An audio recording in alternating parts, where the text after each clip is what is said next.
मित्रहो, ऑपरेशन टायगरच्या नावाखाली भारतीय जनता पक्षाची मदत घेऊन एकनाथ शिंदे यांनी उद्धव ठाकरे यांच्या शिवसेनेची फोडाफोडी अजूनही सुरू ठेवलेली आहे.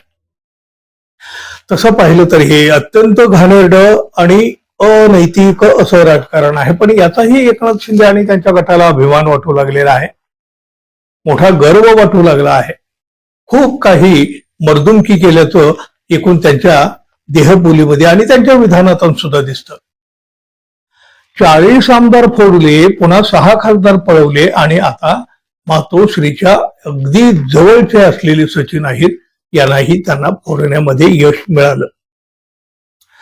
उद्धव ठाकरे यांना धक्के बसत असले तरी आणि शिंदे गटाला आज गुदगुल्या जरी होत असल्या तरी जनमानसामध्ये होत असलेली चर्चा यांच्या कानापर्यंत तरी जाते का, हा प्रश्न महत्वाचा आहे. खूप वाईट बोलतात लोक. राजकीय विश्लेषक सुद्धा अशा अनैतिक राजकारणावर सडकून टीका करीत आहेत. लोकसत्ताचे संपादक गिरीश कुबेर यांनी केलेलं विश्लेषण भारतीय जनता पक्ष आणि एकनाथ शिंदे गटाचेही डोळे उघडणार आहेत. पण उपयोग काय? ज्याला पाहायचंच नाही त्याचे डोळे उघडले काय आणि बंद राहिले काय? गिरीश कुबेर म्हणतात, ऑपरेशन टायगर वगैरे असं काही या सगळ्याला म्हणणं हा वाघाचा अपमान आहे. वाघ या प्राण्याची जीवनशैली, त्याचा राजसपणा आणि वाघाचं पोट भरल्यानंतर शेजारून सावध गेलं तरी त्याला काही न करण्याची वाघाची सहृदयता असते. त्यामुळे हे ऑपरेशन टायगर वगैरे काही नाही. बाजारात एखादी वस्तू कधी विकली जाते? जेव्हा विकत घेणारे असतात तेव्हा. आता राजकीय उपलब्धता हे खरेदी विक्रीचा भाग झालेले आहेत असं दिसत आहे. त्यामुळं ज्यांच्याकडे पैसा आहे, ज्यांच्याकडे सत्ता आहे, असा माणूस त्याला हवं ते विकत घेऊ शकतो. त्याचबरोबर स्वतःला विकणारी माणसं असल्यामुळं आणखीही सहज विकली जातील. आमदार, नगरसेवक जातील. विकत घेणं आणि विकलं जाणं हे जेव्हा घटक असतात ना, तेव्हा बाजारपेठ हाच शब्द खरा ठरतो, असं प्रकट मत गिरीश कुबेर यांनी आपल्या दृष्टिकोन या व्हिडिओमध्ये मांडलेला आहे.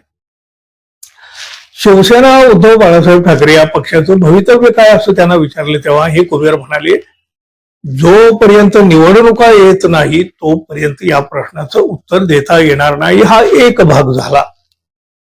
तर दुसरा भाग असा की जोपर्यंत भाजपाला एकनाथ शिंदे यांची गरज आहे आणि एकनाथ शिंदे यांना उपयुक्तता सिद्ध करण्यासाठी हे काही ना काही करण्याची गरज आहे, रेटा आहे, तोपर्यंत हे असंच चालणार.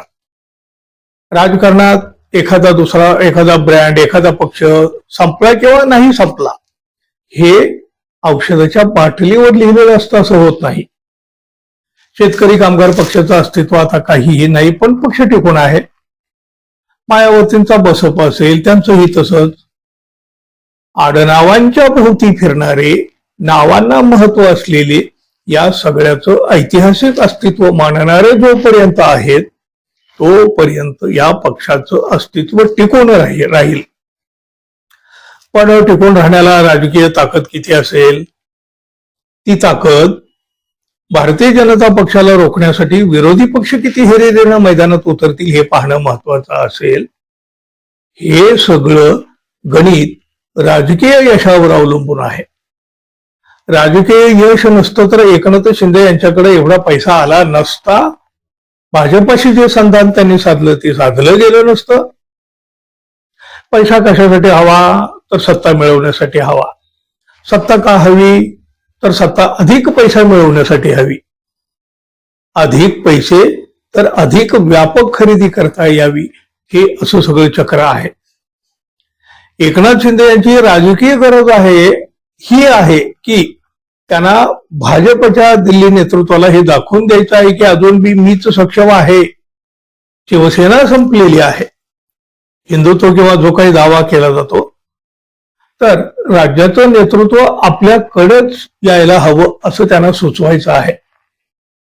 महाराष्ट्रामध्ये भाजपच्या खालोखाल सगळ्यात मोठा समर्थ ताकदवान पक्ष म्हणून या गटामध्ये मीच आहे हे एकनाथ शिंदे यांना दाखवून द्यायचं आहे.